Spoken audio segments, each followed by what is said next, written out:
Well, hello, everybody, and welcome to Jim and Rob Overanalyze Movies, the live video podcast where we like to go beyond the review and get into the craft, the story, and the meaning of the films we choose to watch. And tonight we are going to be taking a look at Silverton Siege, a Netflix original, a South African film.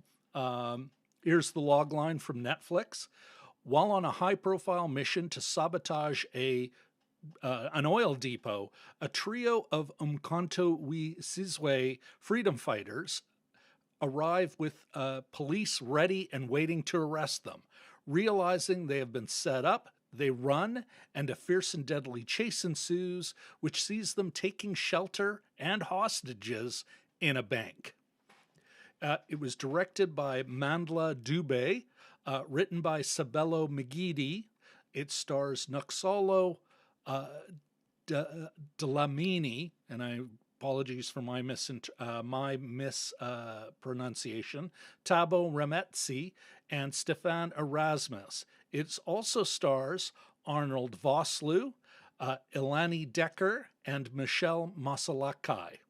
And yeah, that's the film we're looking at tonight. It's the social nutrition checklist. We're just going to give you the score here. It got 50% in our social nutrition checklist for the Bechdel test and for class consciousness. Anyway, with that out of the way, I'm going to welcome my co-host. Whoopsie, I really didn't want to do that. My bad. Apologies, everybody. That's what we wanted. Oh, my goodness. Looks like I've kind of jammed us up here. Give me a sec, folks, and I will get everything back on track.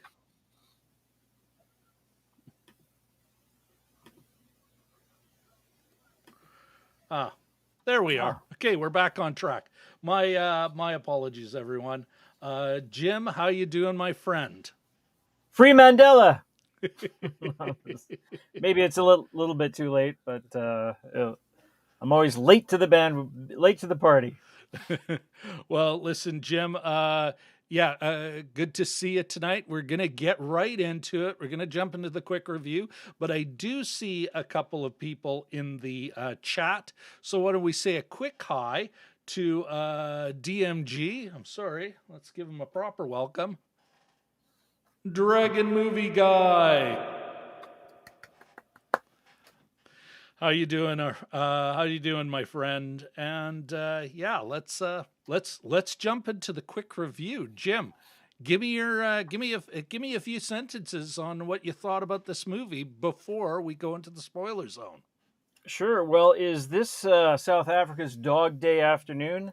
Set in the 70s, 80s, with its own sort of chant for justice and a cast of characters in a very hot bank. It could very well be.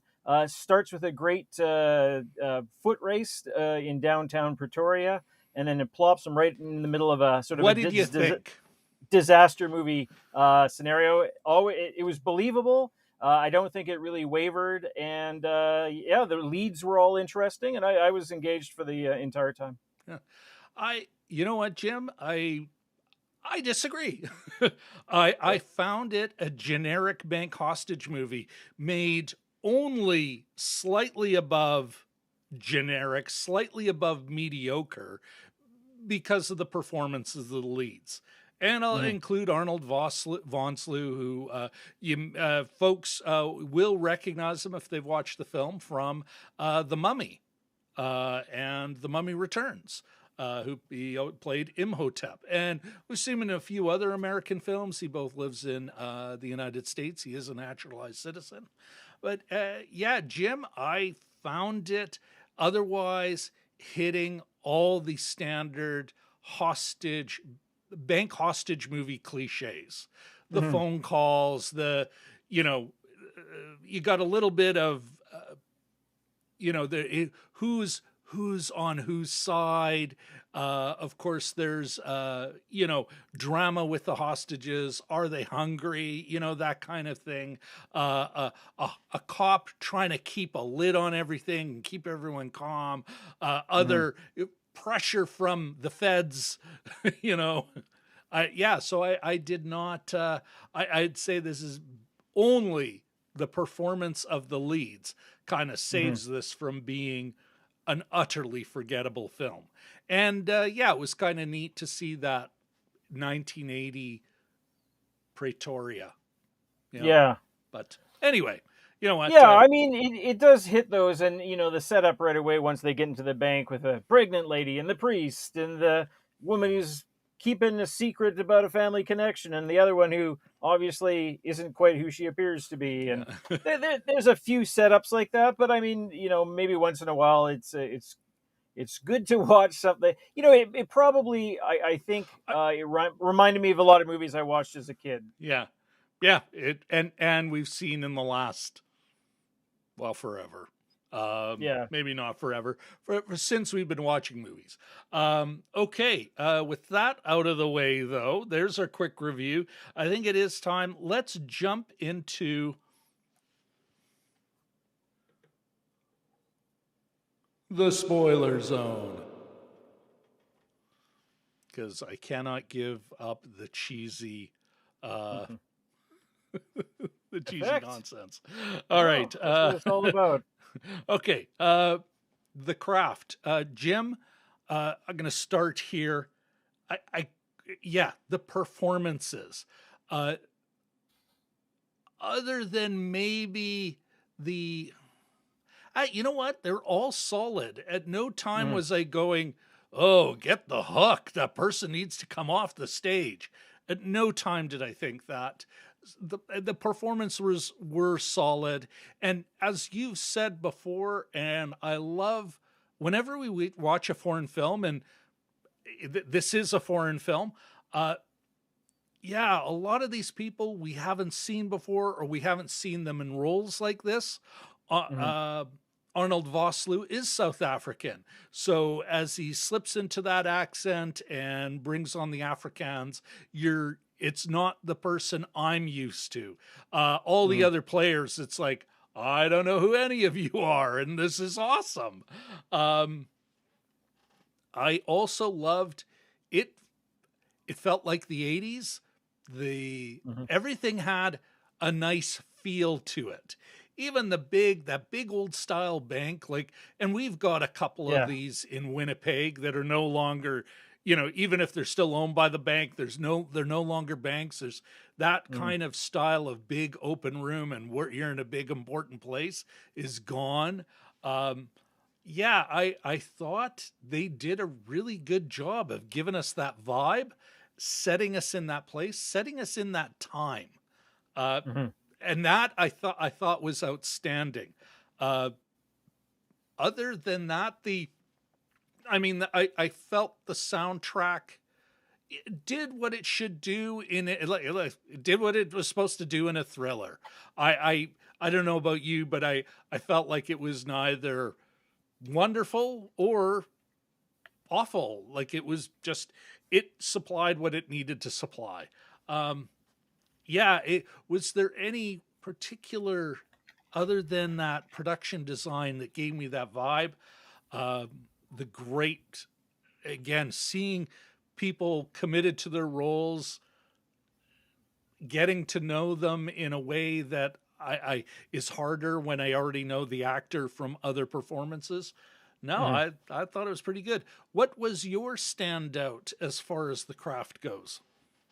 I quite liked, Vosloo we'd seen before, of course, but I liked seeing him to have, the kind of the weight that was on his shoulders, obviously, to see him as sort of the burden guy instead of the, the crazy supernatural pharaoh, a little bit, not really a similar or that role. quasi Middle Eastern baddie. Yeah. Yes. Yeah.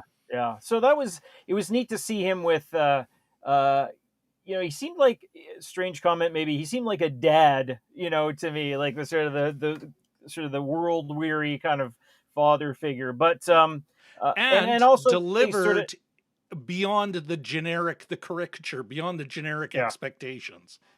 Yeah, yeah. They left, and this is sort of easy for them to do. They left the. He was almost like a good Nazi in a way. Like they left the bad stuff up to the Well, brigadier. okay, so Who that's more into yeah, well, that's hold on. got nothing to do That, with craft. that's Let's more into stick to the story, but craft. yeah. But the lead three, I think, were pretty really watchable. The woman who played Tara, the Yeah, role of Tara, she was quite good. She was fierce and but not crazy. They didn't play her. She didn't play her as a hysterical woman, just somebody to be feared because she's fierce. And so I quite dug that. The look of yeah. it, the sense of the Pretoria in the '70s, as you were saying, it had a texture to it. The first Mm, initial chase scene I quite liked. They did a lot of parallelism, so they would show one thing and then they'd show the cops in the exact like the running. yeah, And then at one point somebody shoots a gumball machine and the gumballs go over, but it's not a Michael Bay gumball machine. It doesn't shatter in slow motion, and like they don't beat you over the head, the creators of this yeah. film, with that kind of thing. But it's just kind of a nice little aside.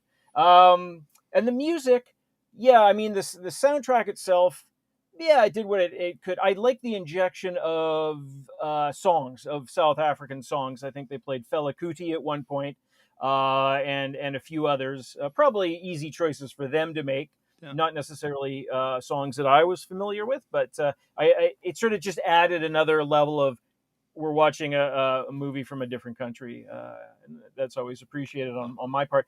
The other thing too, and this isn't really craft, but Okay, just then well, why don't we that put a sense pin of in it? being that sense of being in another city that you're maybe not familiar with. Okay, okay, So that, gotcha. All right. Let's. Okay, let's. Just taking a quick look. DMG's taking a quick look into the chat here. DMG is referring to the Silverton Casino in Vegas, which has real life mermaids apparently. Um, a little and bit then, of different. course, whenever he hears Pretoria, he thinks of Matt Damon and Morgan Freeman. Um, Yeah, yeah. okay. Why don't we let's move forward then into. I think those are great points, Jim. Let's get out of this and let's move forward into story. And why don't you start us off? Sure. Well, there are several points that I liked.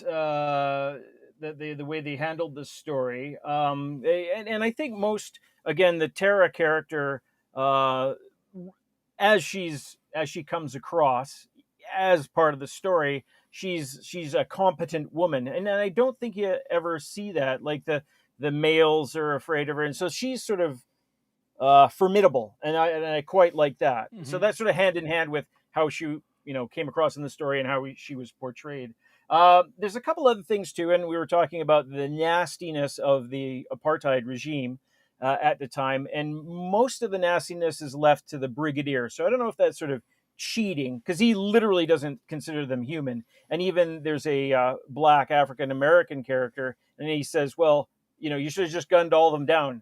And then the person he's talking to said, well, that was an American. He says, well, he's black too. Like just that sort of that super corrosive, just absolute hatred of the other. And that was left to the one who was actually their superior. So that's Yeah. sort of a way to take that pressure off the good cops, or the cops that are looking not to have this be a bloodbath. Well, but I think that's the.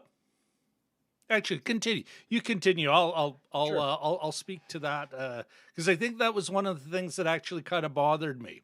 But continue. No, yeah, no, I'm saying it's a little bit of a cheat. It's almost Mm-hmm.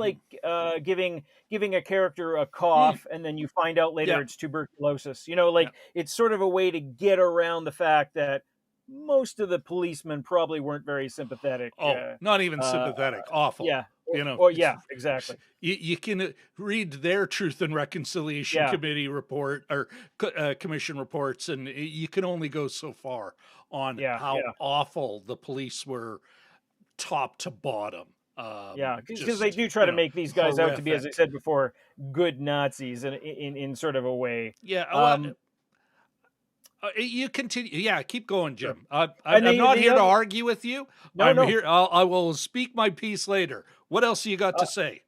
two more things. I quite like the scene when they first talk to each other, and it was on the phone where he says when they're trying to establish communication between Vosloo and the lead guy Kelvin. whose name was Calvin. Thank Yeah. you. And he says, "Yeah, let's speak in English." He goes, "Oh, you don't speak in Afrikaans?" And then the black guy says, "Do you You speak speak Zulu?" Zulu? And bam, that Yeah. was a nice little moment there. Yeah. And what was the last point I wanted to bring up? Oh, just that sort of disaster movie like setup was a little bit unfortunate because it was almost, it almost felt like a disaster movie, like watching all these people get on the plane and then you had all their various scenarios and stuff. It could have maybe been handled a little more subtly, I but think it was, well, but I think that's, for me, Jim. That's the whole problem with this movie and the story, and not a disaster movie. Your every bank robbing, every generic bank robbing hostage taking. yeah, You know what? They get into the bank. They're normal people. They're waiting in line, and when you think of, there are elements of other films here. They make me think of, and I think this is something you talked about. They make me think of better films, mm. and I am thinking not Deja Vu. What was? Oh, Inside Man. Oh, Uh, okay, that now there is a bank robbery film where you're like, just the pressure mounts and you'd never know what's going on. yeah, How is this? How is this going to play out? Like there's Spike Lee at his peak, taking a genre film and playing with all the expectations. This one, it starts. We've got an opening scene where it starts with them in the bank and the head. Let's call the three freedom fighters, the three ANC armed wing of the ANC. That's what the bear with me, Jim. yeah, Umkhonto we Sizwe, or MK. Uh, it was the armed wing of the ANC, the African National Congress. Anyway, so the let's call them bank robbers, because for the structure of this film, the genre, that's what mm. it is. They're not, and it uses some of these tropes, but I never felt that they were being subverted.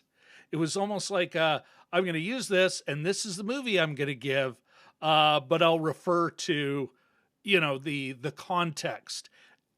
And that's something that, so that you hadn't end up with some of these choices that are like, well, I think that's out of heat. I think Hmm. that's out of now, and that doesn't mean everything's a mashup, but there was only a few times where I felt like this film was just being its own. Um, Mm. I do what could have started as a cringy, like there is still a couple of cringe moments, and unfortunately, with the women, a couple of the stronger women characters, including the woman who played Tara, whose name I believe is Thabo Rametsi, I believe. That's the male Um, lead. That's oh, Calvin. sorry. It's Oh, so not Noxolo Noxolo Dlamini.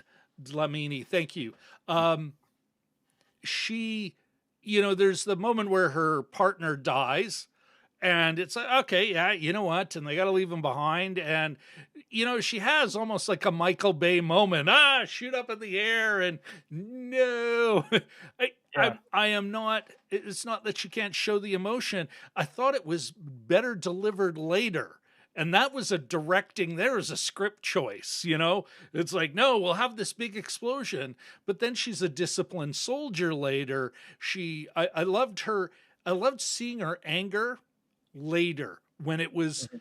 controlled and more formidable, more frightening, more Mhm. threatening. Like, because you know, we see her barely holding on, Yeah. and at times, and when we see her like kind of cool down and still be, like, and it worked so much better later in the film. And again, it's these kind of generic moments that I think really hurt this, and there was an opportunity for a better story here. In part, like you think about the way the movie started. Okay, it starts in the bank. Get that. Been done a million times and done well. Nothing against that. But then in these flashbacks, could they have given us more of the bank and then inserting flashbacks in Moment of Calm to see how they got there? Some time as they're not just in a field and where they got, like how they first started, but even some setup, something. The other thing I thought was, it's weird. We don't actually get, let's say, now I don't mean theme as in the meaning of the piece, but theme as the, what price freedom? This is what this film's discussing. And I'm like, I think it's only discussing that when they discuss it. It's not shown in, that was never set up properly. It's not shown that way. So every time it got talked about, it kind of takes you out of the thing. It says, no, we're here for a bigger thing. And it's like, I didn't feel that. Like, what's wrong with just having more of a smaller character study of soldiers? And I have no problem calling those three soldiers within that context. You know what? But these soldiers in that conflict, in that pressure cooker, and how they deal with it. And actually that's when it became interesting. That's when these players and even the director, like their strength came out in those moments where we were just seeing that. How are these soldiers coping with this? So, and then by the end of it, even with the, she played it fine, but it was a dumb character. She played by Elani Dekker. She's Christine. Yes, the bank, the bank manager, who's relative of a the big daughter shot, of the Minister of Justice. Yeah, it's like, well, that's convenient, and but because she was raised by a black woman, she she's has solidarity and feels for them, is on their side, and it's like, like most of the middle and upper class of white South Africans were probably raised by, black servants. This is not like it's one of those things where it's like, I didn't buy it. I didn't, they didn't even, I kind of liked, it would have been better if she could have still been sympathetic or the calm, cool one, because you always have that, and that's what she was amongst the hostages, but that you kept that secret, that we know it, but they don't know it until a truly crucial time. Not that she fucking tells them. Like, it's just, even that, like, you kind of don't have any release, right? While he's crying. Well, we know where this is going, because the brigadier had already talked to some big shot. It's like, no, they're going in. They'll be going in. Shooting her was a surprise, but not, it didn't have the impact. Like, what if he had found out through another means? And it's, I'm dragging you out there. We know who we have. And then blam. And not presented it like an accident, but there's our opportunity. Like, you know what I mean? Like, and again, it's only the performances that seem to raise this above a generic, a generic story. Like, I will forget most of this. Well, further to that is that the maid is kept on throughout the movie. Let's hold her to the side, until we need it. And I don't think does she get a line? She cries at one. Does not get one line. She doesn't get a single line, and it reminded me of another role I saw recently. But if she's so important, like, give the woman a couple of lines, like throw her a bone or two, but Well, she gets throw to us a bone. wait. There Yeah, was oh, exactly. a Chekhov's gun Yeah. Hmm. presented early and never Yes. Yeah. once, you know, Yeah. I mean, that's a good point. I never once watching. fired. Yeah. Watching The Wedding Singer recently, the Oh, Arquette brother who passed away plays, sort of a George, Boy George type, mhm. and is often sort of made part. And I thought, oh, they actually give this, this character some talent. They give him some, he sings, but he's not given a single line. Like, not a he's in scenes, Yeah, but is not given a single, hey, let's go for hot dogs, or yeah, not even like these peanuts are salty. yeah, Nothing. yeah. And just almost is as a prop in a lot of ways. So That's exactly what I was thinking.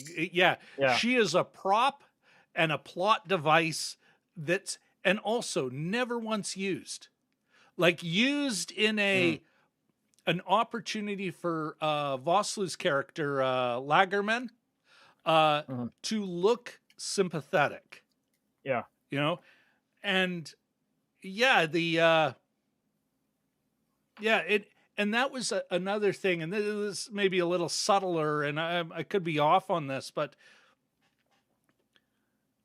they could have had something. He actually gets to deliver what could have been actually the premise of the film, but they just, it was in there, but they didn't feel like they hit it hard enough or something, and you Mhm. get this what price freedom. But at the beginning of the film, when his buddy, who, oh, he was played by, this was Oh, a the great, or not a great character, an yeah, interesting character, the Skoman, uh, yeah, and he, he, the he smoking guy. yeah, exactly. A little unkempt, a little heavy, you Yeah. know. Uh, and we were like, wait a sec, he has a North American, they cast him because there's a North American guy who plays that kind of character, Hmm. in North American film and television. And I can't remember that guy's name. Ah, well. But where was I going with that, Jim? I can't Oh, remember. Oh, there's also another cop right. that's kind of interesting. Yeah, but they're there just to make him look like this world weary guy, that these cops just want a peaceful town. But at the beginning, it's Vosloo's character, because he said, "Why would they come back? Because they're cops on the hunt. That's all they really are. They're just a couple of hard-boiled cop detectives, Why? I don't understand." And there's Vosloo. It's, well, because this is their fight. And this is, so he gets to look a little more aware, Mhm. but also this is their stage. This is the heart of their fight in, of course, the capital of, South Africa, Pretoria. Yeah. Um, and then later, but then they never develop that any further. They never, really kind of go, oh, okay, this is, see Calvin kind of go, but we have a media opportunity here. You do see him use it later, but it's not like it's part of his calculation, Yeah. you know? Um, yeah, so it's kind of left there. It isn't well developed. And so you don't, other than these guys surviving, it's almost like they're trying to tack in this freedom part, because they're like, okay, Yeah. they know they're going to die. Let's give them a reason to die. And it will Mhm. be this. And I'm like, it's just not handled well. Like it's a real story weakness. It's a setup weakness. Yeah. Um, yeah.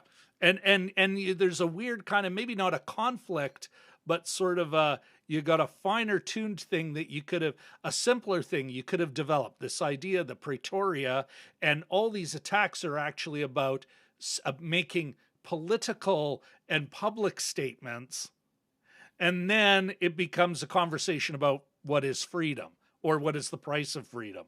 what are you willing to give up to be free? And also a thing that isn't well discussed. So Mhm. once one thing's left to the side, the other thing isn't really talked about effectively, you know?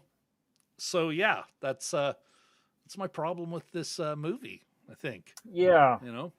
and also they never use the helicopter, but Well, at least actually, you know what? They do they use fly it it as in. yeah, it's flown in, and then they get screwed at the end because, of course, there's a gun in it that at Yeah, least gets pulled. yeah, that's true. You know, I don't Yeah, know. What do you like? Does that like? I feel like I'm raining on your parade a little no, on no. this, but does that make sense? Yeah, no, it does. I mean, I thought the last few minutes there's a conversation, I believe, between Schulman and Langerman, and they basically, Yeah, oh, that freedom thing, and it feels very tacked on. Like it's not especially satisfying. You know, I, I, I, I think what happened, and not that the filmmakers need me to defend it. I think this is sort of echoed. Like these are based on events. It happened to be three guys, actually, not two guys and a woman.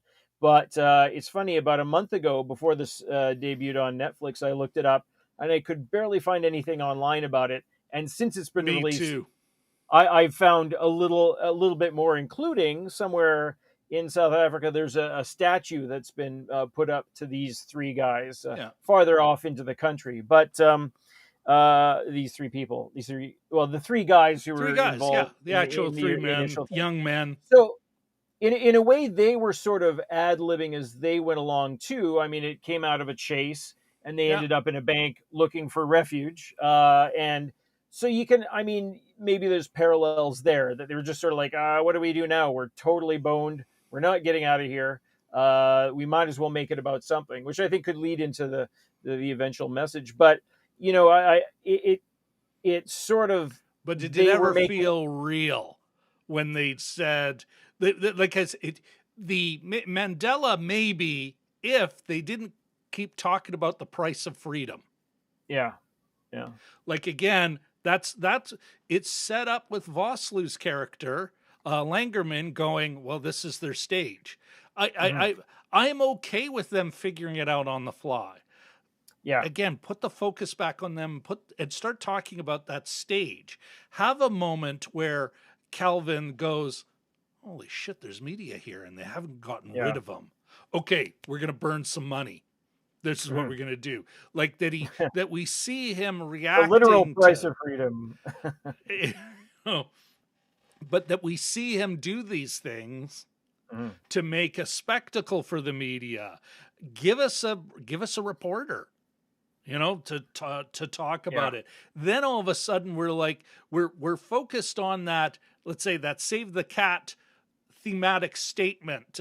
This is their stage, mhm. you know, and Yeah, then you can kind of go, what, you know what, this is all just give up, you've made your point. And it's like, I don't know, that's this for this play to be finished on the right note, I have to die here or something. Do you know what I mean? mhm. Like, Yeah, I am yeah, willing to pay that price. Then you can have that. But it does is it's just put in there with no moments, no scene or little snippet that sets it up. mhm.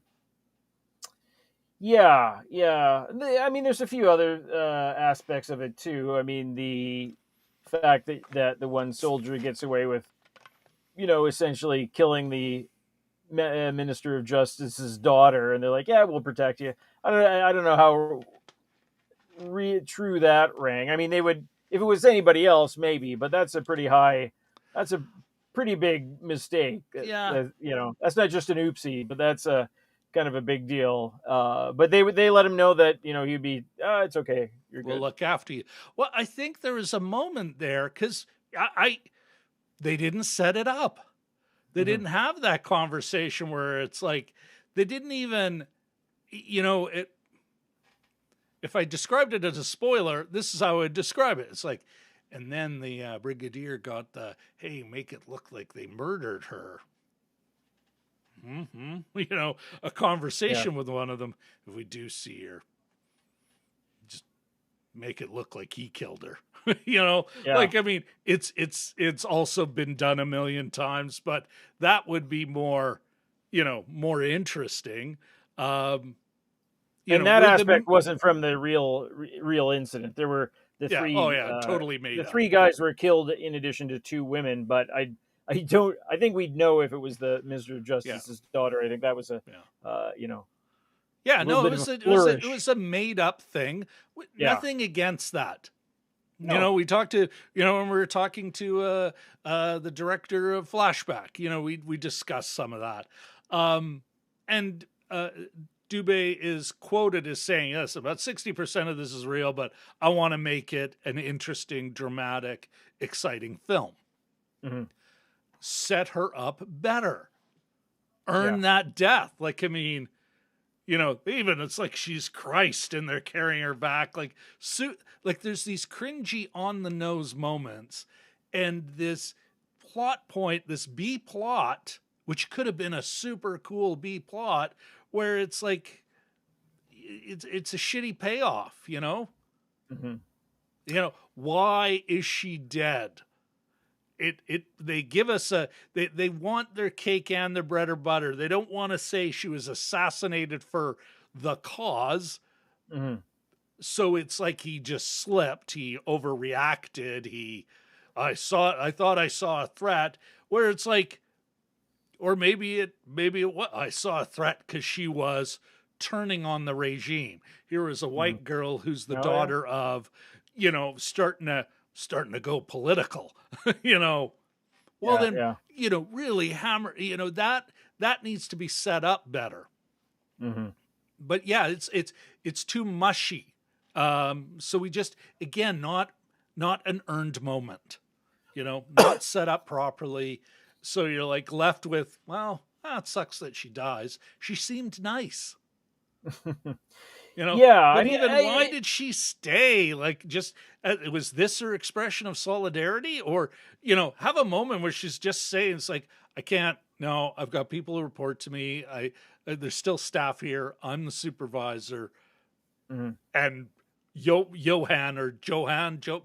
John, the douche, the because you have the nasty, ugly racist outside, the brigadier, the nasty, ugly racist inside. You know. What I did think, the one thing that was handled well was played by, oh, good grief, sorry. No. They're all new to us, so we can't just the Rachel character, the woman who's passing, played by Michelle Mosalakae. That was the one that was handled the best. I thought that felt like it could have been, and it's like, oh, you're obviously passing, and, you know, everyone, but that had, like, by the end of it, I'm like, God, that's actually getting me in the heart here. I thought that one was handled, and if they handled the Christine character as well as they had handled her, I mean, maybe at the end, a little, you know, like, again, there's these little moments at the end where it's like, I guess they got nothing to do, so, well, they're going to look at it this way. I was like, are they going to hook up? But yeah, no, there was it could have gone, like, she could have been that super irritating disaster movie character or bank heist movie character that sort of gets under everyone's skin. And it sort of was heading there, and it didn't go all the way, thank God. And they did actually give her some grace, you know, at the end. And even her finding the knife on the pilot, which seemed to be a little easy. That was, and she saw it immediately, just like, oh, look, a knife, I'll take this, and obviously stab someone later. And I thought, oh, they're not going to do this, are they? And that to me was sort of one of those moments where you just like, why was he hiding the knife anyway? Like, you know, it like, again, these little weird little moments that take you out of the movie, because all of a sudden, well, why is he hiding the knife? Who cares? He defended himself. But the knife is dispatched fairly easily, and then they end up, you know, having a discussion about their various origins and things like that. So, I mean, and it was a character that was, that was actually ended up better than I thought Yeah, she would be. Yeah. yeah. And again, Christine could have been that. Mm-hmm. Um, you know, yeah. And you know what, the woman who played her did a fine job. You know, just that was not a setup character. You know, that's Mm-hmm. that's a big story weakness. Listen, Jim, I think we do have to acknowledge that we got Jelly Duck in the house. Oh, hey, Jelly Duck. Jelly Duck! What's going on? It's good to see you, man. Yeah, he's asked, his question is, just a sec here. Let me read it to you. Is this the best suspense film on Netflix? And then also, hello. I love that. Cut right to the Good one. chase. Yeah, no kidding. But yeah, no, it is not the best suspense film. It's not the best thriller. So many better films on Netflix, including some made for Netflix films. And DMG also says, I still wish Star Trek would do an episode or film focusing on Chekhov's phaser. Ah! Zing. Sorry. Here, let me do that properly. Zing. You have a zing? Oh, I thought it was a new. I thought it was a new sound effect. I do not. I unfortunately do not. All right, let's move on, Jim. Sure. Let's get out of this. And actually, before we move on to the meaning and everything, I think this is a great time to beg everyone in the chat for a like. Subscribe if you haven't already. And ringy-ding that bell. Just the perfect color. Here, so you can actually see it. Alrighty. Yeah, Jim, back to the meaning. Other than the stated, like that, you know what? It's weird. Yeah, they kind of, like, from a story perspective, the stage, this idea that they are, in the end, fighting for attention on this subject, on this injustice. Also, that idea of the cost of freedom and who pays it, because in a way, the American, the Black American is saying, why do I have to pay this? You know, beyond that, you know, I can't, I'm having a tough time with this one as far as, yeah, you know, it's inherently class conscious. They're poor, you know, and they're fighting against truly this is something that was happening in our lifetimes, Jim. You know, like, yeah, none of this is like, oh, it was a far and distant time. Oh my goodness, our own, you know, we have to actually give that right-wing bastard Brian Mulroney credit, because he was a driving force of, you know, you could say February 11th, 1990, when Mandela was, yeah, Brian Mulroney gets a little piece of that credit for that guy's freedom, because he was such a driving force for getting South Africa out of, bringing sanctions, you know, like, Jesus. The whole sporting aspect too is that, you know, not letting teams play international tournaments. That was sort of a big deal as well, apparently, a driving force, and much like what is going on with Russia today, but hopefully we'll end up similar. But no, there are connections, and, you know, if you watch the new music all those years ago, probably there would be a spotlight on a South African band. I mean, that they, you know, be playing on our alternative stations, you know, maybe not City FM or anything like that, but that was all. They'd play their videos on Much Music and stuff like that. So that was all within our reach to find out about. One thing I did find interesting, and maybe this is appropriate to the conversation. And actually, I'm thinking this. I thought of DMG when we were talking about this. The Tara character.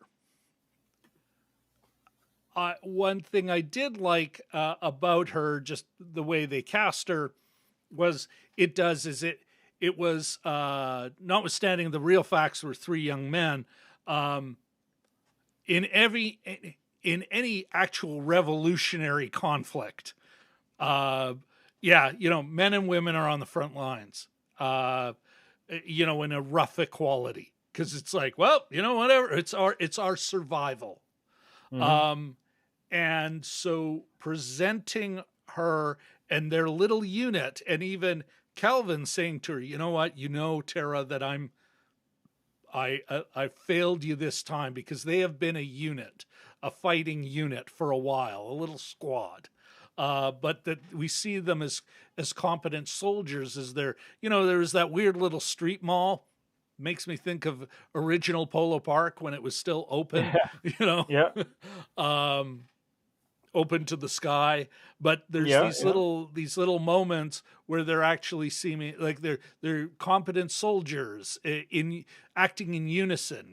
Gotta go get back, gotta go get Buddy. And I thought like that was a great casting choice to almost like remind us of that, even though in this case it actually was three men. But in so many of these kinds of struggles, women are on the front lines. You saw it. Oh, okay, let's talk about Russia, World War II. When there was that truly an honest existential threat, not Putin's made up horseshit, but when the Germans were rolling through, all of a sudden, no sexism. It's like, no, we need everyone at the front. Can you fly a plane? Great. Get your ass in there. Go kill some Germans. So there's these moments of, you see these things. And to make sure that that's there in this, I thought was a great choice. And I do think there's like an intended meaning that isn't actually, that's subtle and works. But otherwise, it's I gotta admit, it's like everything the guy's trying to say is coming up flat. And so you're left, except for the performances and the set design and everything, you're left with this kind of, I've seen this movie before. Like that's the best I can pull out of it. What about you? It's underbaked, as we're discussing, but I think there's aspects of it. Maybe I'm just won over by watching something from South Africa. Maybe it's the sort of I'm as much a sucker for the 70s, 80s thing as anybody else, or as a lot of people these days.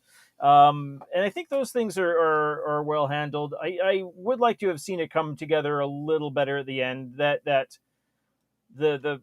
That last conversation between Langerman and Schulman, or one of the last prior to the gunfight, it was really just, it almost felt like it was from a vision board, and I just like plotted it down and just cut and pasted it right onto the what price freedom, and and that was it was like a riff on Chinatown. No, it's like, come on, Jake, that's Chinatown. Yeah. No, freedom. I don't know what it is. It's funny you mentioned that, because just as we're talking now, I was thinking of SCTV's Polynesian Town, which is Vic Hedges tries to poison everyone's ribs because he has a rib restaurant. Then he gets hit by the rib delivery truck. And so Dr. John's trying to describe that to Johnny LaRue, and he says, isn't that ironic? He tried to kill everyone with ribs, and in the end, he killed himself by ribs. And Johnny LaRue's like, yeah, I don't see it. he goes, "No, it's irony. Don't you understand?" As they're driving away, and there's the crane shot, but This and the crane shot.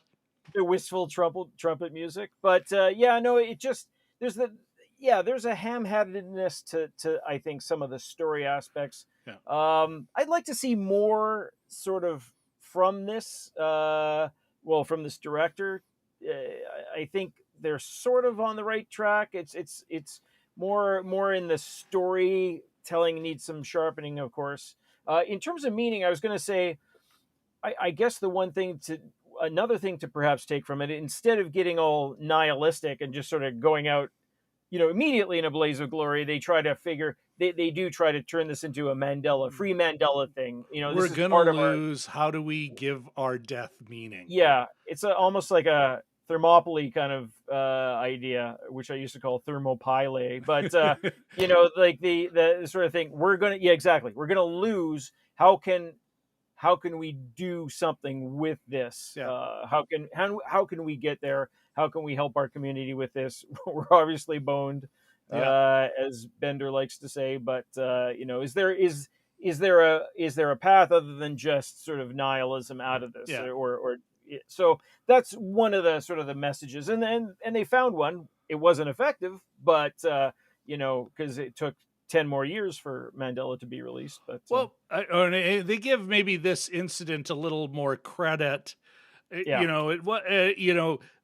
Freeing Mandela was something that was starting to pick up speed in the late 70s, but it did apparently help it along. And perhaps it didn't reach 1980s Canada, or we just were too young to be paying attention at that time.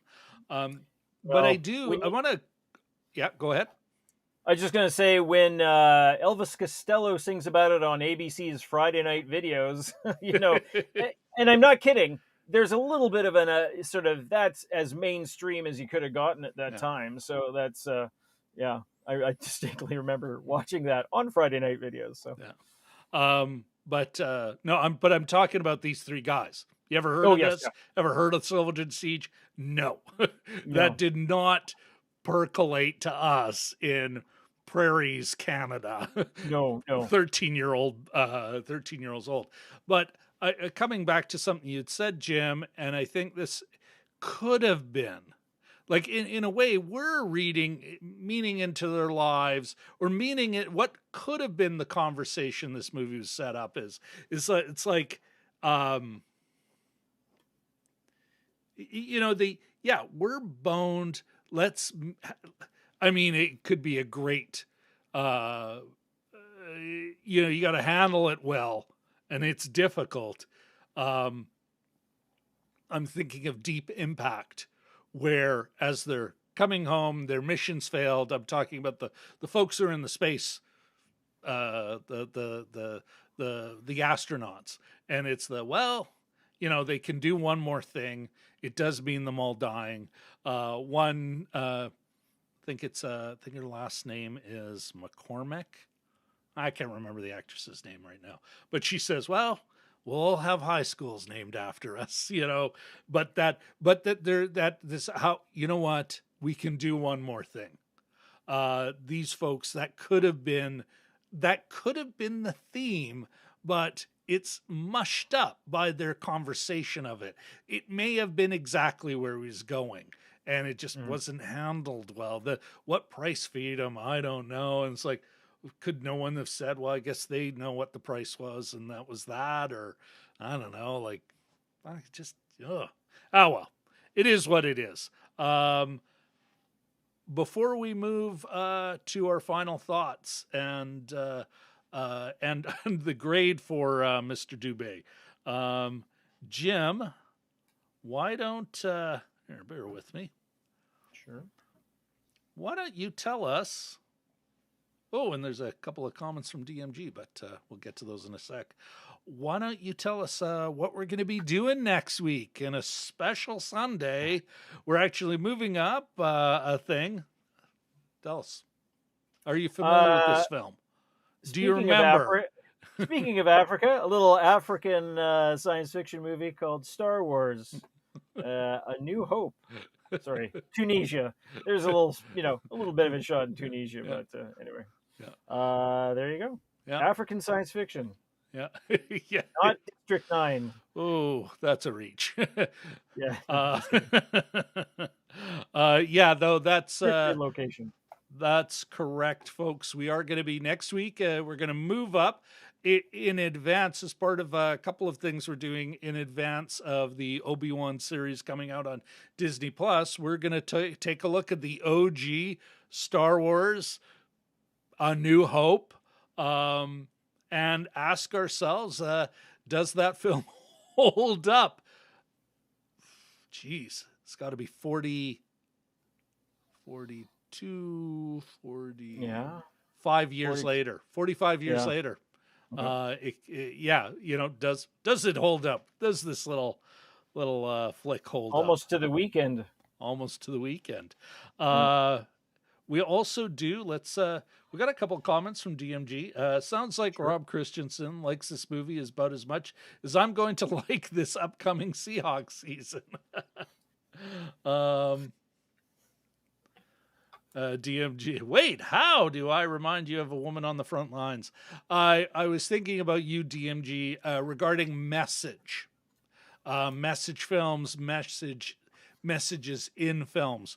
And I would say this is one is where this film kind of was a bit ham-handed, but I was also thinking, like in many respects, but I was also thinking the way they cast the woman in this role was a great, acknowledgement of how it really works. It's a message without being overtly a message.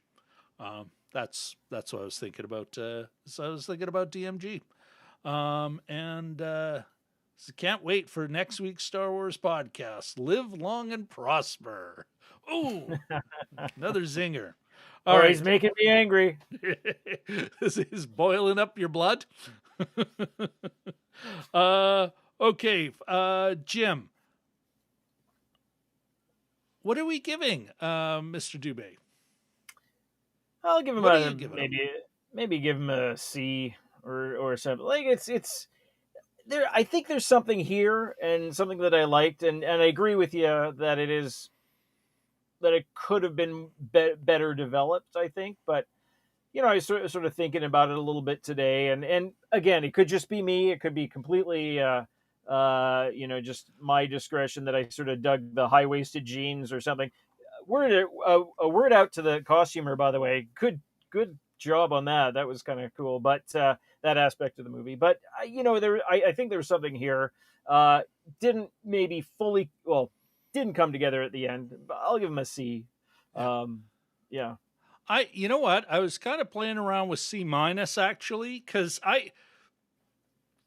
first of all, yes, 80s, late 70s, early 80s, without it being like hammering, like super on the, like making fun of it, Yeah. Bought it. Notwithstanding all my complaining about the story, the guy, like, managed his cast well, and so the cast delivered for him. You know what? You can have one actor who's a real standout, and then go, well, that was that actor, because everyone else just they did what they were told, and what they were told sucked, and you didn't have any chemistry or any whereas other than. Even the guy inside, but definitely the Brigadier was a little much. But otherwise, I think he did really, manage his cast well. And sometimes that's just kind of given just enough direction. I'm sure an Arnold Vosloo is like, yes, no, I got this guy. and he just delivers. But yeah, I'm gonna give it a C-, but it's still a pass. Yes. Yeah. I will forget most of this movie, except the stuff that really bugged me. But I will remember. Again, it's fun to see people you don't know, who you can fall into it a bit better, and it was well set. You know, like, yeah, no, Yeah. there are praiseworthy things about this film. Mhm. I and I did give it on Netflix a thumb because Okay. I don't Yeah. want the algorithm. Well, partly I don't want the algorithm, Jim, to tell me or to say, "Oh, Rob just doesn't want foreign film." You know, Exactly. so or he Yeah, you got to doesn't watch like, that. you know, oh, Rob's a racist. No more. We will suggest no more films with black people in it. Don't get me started about algorithms. You watch one video on Rhodesia on YouTube, and then that's all they suggest to you. Which Rhodesian Friends character would you be? Everything else, just everything's Rhodesia. Every time I open up YouTube, anyway, that's a whole other All kettle right. of fish. We DMG sounds like, oh, wait a sec. DMG says a C- effort from the 80s sounds like a Donald Trump A+. Okay, Jim, any final thoughts? I think I kind of went from my mark into my final thoughts. So why don't you Yeah, wrap us up here before we sure. Yeah, just I. Yeah, I mean, I think we covered it all. I just, I'd like to see more from some of these actors and some of the, and the director as well, Mhm.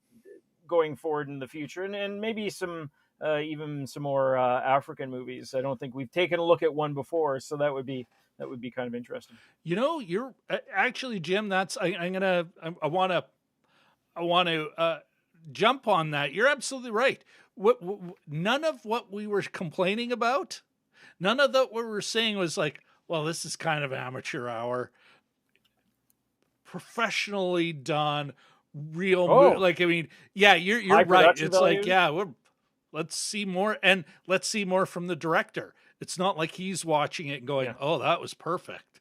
I'm sure, you know. Would he say that to us on the show? Will I be reaching out to him to see if we can interview him? No. But yeah, I would love to see more of him, more of these players, and more from South Africa. Yeah, again, Mhm. what did you said it once, Jim? The more foreign film I see, the more I want to see foreign film. Yeah. You know, Yeah. yeah, no, and you're 100% Yeah. right about that. Just interesting. Yeah. Yeah. So anyway, folks, yeah, that pretty much wraps it up here.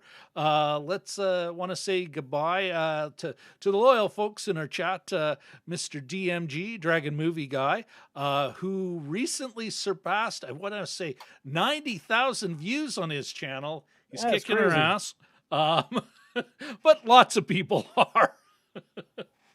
Although we do have 231 subscribers, Jim. Nice. Yeah, we cracked We're 230. we're I moving saw up. that. But yeah, Brian, Dragon Movie Guy, congratulations on that. Jelly Duck, also thank you very much. Our man in Kuwait City, another You bet. fellow YouTuber, doing great things on his channel, including he does make his own music, and we got to start bringing his music into our show some way. And That's right. again, Let's pirate it. again, folks, yeah, next movie, Star Wars, does it hold up? 9:45 p.m. Central Daylight Time, Universal Coordinated Time -5 because we have sprung forward. We have. And so, yeah, on that note, what am I saying? I guess I'm saying good night, Ukraine. everybody. Congratulations, Ukraine, on winning Eurovision. Oh, very cool.